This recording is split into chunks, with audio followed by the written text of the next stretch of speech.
किसी दूर दराज और शांत से गांव में एक छोटा सा स्कूल था जहां बच्चे रोज हंसते खेलते पहुंचते थे। गांव की गलियां संकरी थीं, घर मिट्टी के थे और हवा में एक सरल सा अपनापन था।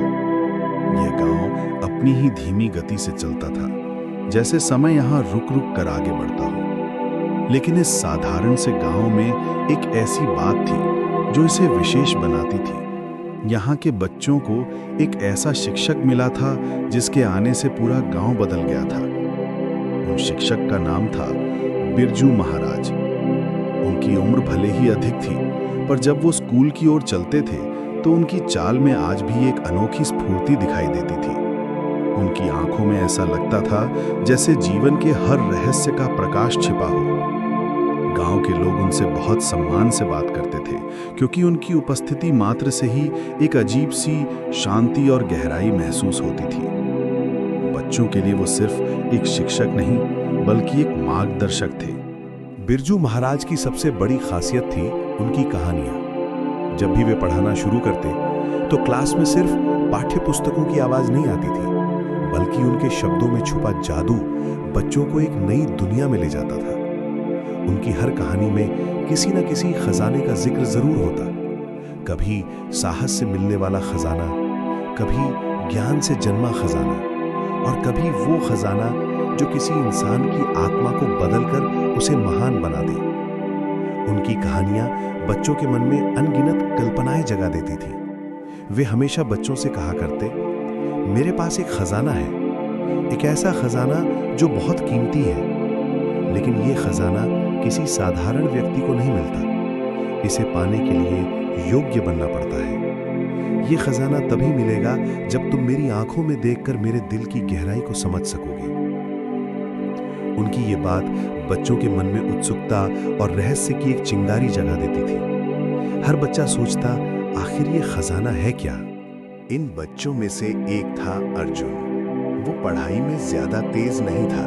अक्सर उसका ध्यान इधर उधर चला जाता था और वो छोटी छोटी बातों में उलझ जाता था। लेकिन एक चीज थी जो उसे गहराई से आकर्षित करती थी, बिरजू महाराज की कहानियां।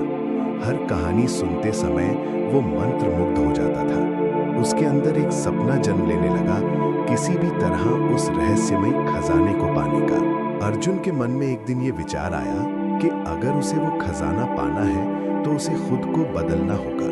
उसने निर्णय लिया कि वो पढ़ाई में मन लगाएगा, अनुशासन सीखेगा और अपने हर दिन को पहले से बेहतर बनाएगा। उसने सोचा कि पहला कदम है बिरजू महाराज के पुस्तकालय तक पहुंचना, जहां केवल मेहनती और योग्य विद्यार्थियों को ही जाने की अनुमति मिलती थी। ये पुस्तकालय बच्चों के लिए किसी रहस्यमयी गुफा से कम नहीं था। अर्जुन ने धीरे धीरे सभी कमजोरियों पर काम करना शुरू किया। वो देर रात तक पढ़ता, सुबह जल्दी उठता और हर दिन स्वयं को एक नई चुनौती देता। जब बाकी बच्चे खेल रहे होते तब भी वो अपना लक्ष्य याद रखता।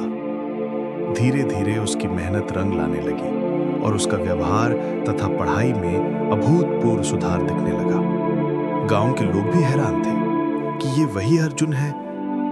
कुछ महीनों बाद एक दिन क्लास में बिरजू महाराज ने कहा, आज मैं निर्णय करूंगा कि कौन मेरे पुस्तकालय में जाएगा। कौन तैयार है? इस बार अर्जुन ने बिना हिचकिचाए हाथ उठाया। उसकी आंखों में आत्मविश्वास, उम्मीद और एक गहरी चमक थी।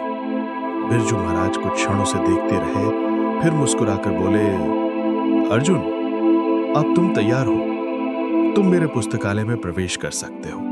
जब अर्जुन पुस्तकालय में दाखिल हुआ तो उसकी सांसें थम सी गईं। कमरा शांत था, लेकिन उस शांति में एक रहस्यमयी ऊर्जा बह रही थी। चारों तरफ अलमारियां थीं जिनमें अनगिनत किताबें रखी थीं। वे किताबें सिर्फ शब्दों का संग्रह नहीं थी, बल्कि मानो जीवन का अनुभव बनकर खड़ी थी। हर किताब एक खजाने की तरह चमक रही थी और हर पन्ना एक नई दुनिया का द्वार था। बिरजू महाराज ने अलमारी से एक पुरानी धूल भरी किताब निकाली और उसे अर्जुन के हाथों में सौंप दी। उन्होंने धीरे से कहा, यह किताब तुम्हारे खजाने की पहली कुंजी है। लेकिन याद रखना, खजाना किताबों में नहीं मिलता। खजाना तब मिलता है जब तुम इन शब्दों को अपने जीवन में उतारते हो। जब तुम्हारे विचार बदलते हैं तब तुम्हारा भाग्य भी बदलता है। अर्जुन ने उत्सुकता से किताब खोली। पहले पन्ने पर लिखा था, जो व्यक्ति अपने जीवन में सच्चाई, मेहनत और ज्ञान को अपनाता है वही असली खजाना पाता है। ये खजाना कभी समाप्त नहीं होता।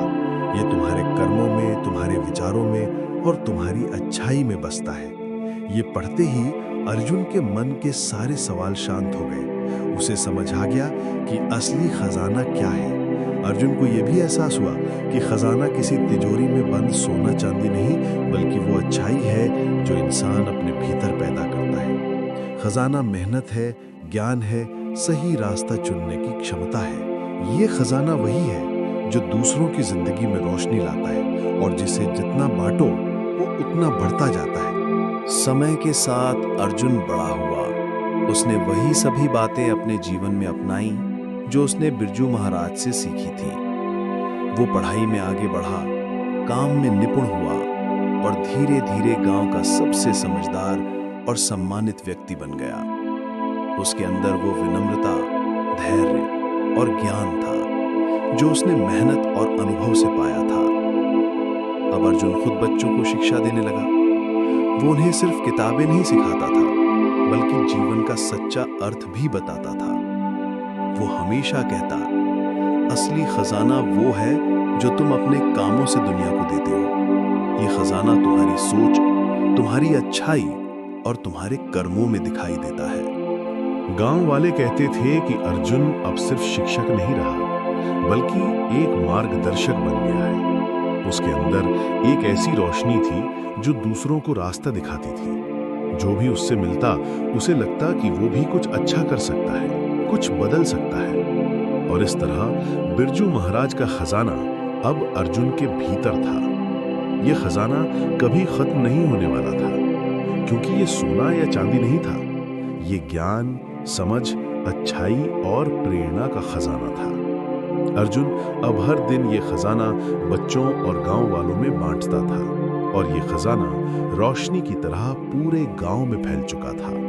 अगर आपको ये कहानी पसंद आई हो तो हमारे चैनल को लाइक, शेयर और सब्सक्राइब करना मत भूलिएगा।